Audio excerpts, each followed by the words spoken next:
Yeah, this is usually if not a grand finals, in top 8 for our weeklies. Having it happen this soon, man. But notoriously, so often, the winner of this set is Awestin. JaySon says that this matchup is difficult but doable. He actually picked up a secondary to help in this. Last week, it did not turn out too well. We see him starting with the Fox, which I do agree after seeing that grand finals last week.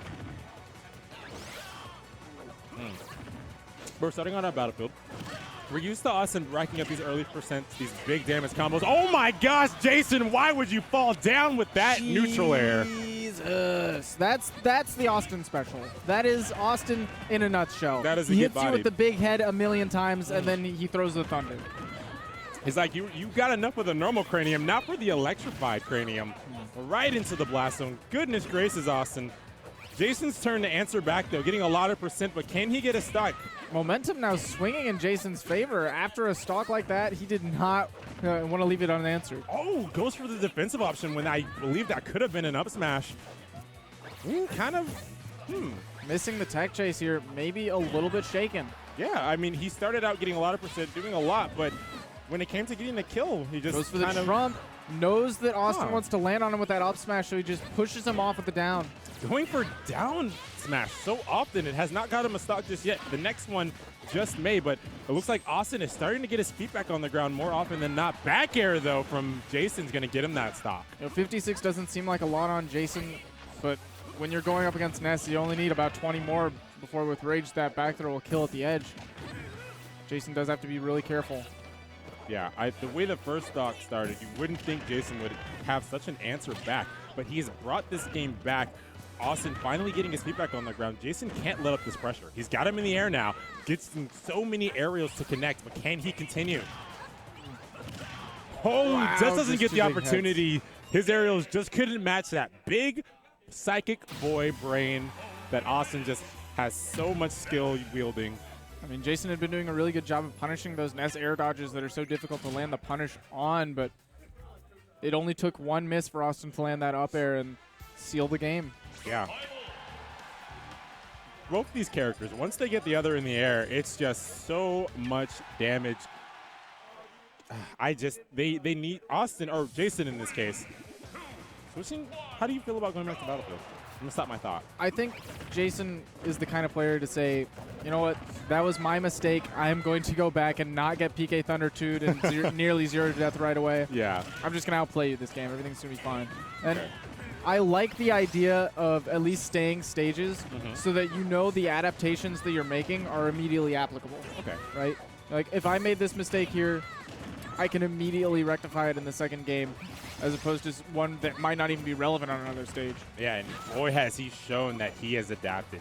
Already doing the exact opposite that Awestin did to him, getting so much percent, but not yet a stock. It may be the time for Awestin to answer back. JaySon needs to find his stock quick before Austin's able to find that same footing that he did. Ooh, nice. I like that, using the back air to cover a lot of the platform there, capturing the missed tech. No, very smart shielding there. Gets that up tilt, but doesn't get the stock just yet. 140% on Ness. If Fox had a kill throw, this would be deadly. But with the ability that Ness has to stay alive and then get these edge guards, get this percent, missing the neutral air, though, that's so good for JaySon. And this is the Fox-Ness matchup in a nutshell. If the Fox is playing fast and moving the way he needs to, Ness really won't be able to lay any hands on him. But once he does lay hands on him, it does build up to big damage. Yeah. I know, though, JaySon's being very evasive. This time flipped the script from the first game that we saw. Now JaySon has the extra stock with only 60%. Yeah, and that's exactly what he needed. What he talked about. He went to this back to the stage to show that that flub was the only reason that Awestin won. He's getting so much momentum in this game, and I would love to see it carry over into a Game 3. He can't allow Awestin to answer back, and he's doing a good job of keeping him from that opportunity. Ooh, just aggressively attacking Awestin's shield repeatedly, though. That Nair definitely not safe. Very high on the shield. And a back throw at the edge, certainly going to do it. Man, Awestin right back in this game. We've seen him at these high percents, but it just doesn't seem to matter. Once he gets JaySon in the air, he needs to be careful. JaySon can't allow himself to get caught. Yeah, these grabs normally put on a lot of damage. I like how a moment ago when Awestin got that landing up air at 0%, JaySon jabbed out. In previous situations, we've seen Austin's able to confirm that into a grab. Oh my gosh, I thought that was the no! moment. What Okay. attack from JaySon, No, but he couldn't get the my second God. one. Oh, man. Gosh.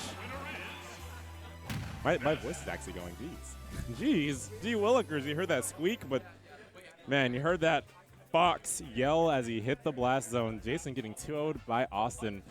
Not looking too happy. It was 2 quick aerials. 2 really quick aerials. It reminds me of a situation where, like, you're recovering against Marth, and he hits you with the Dolphin Slash, and you tech on the wall, but now you have to deal with him coming down with the forward air.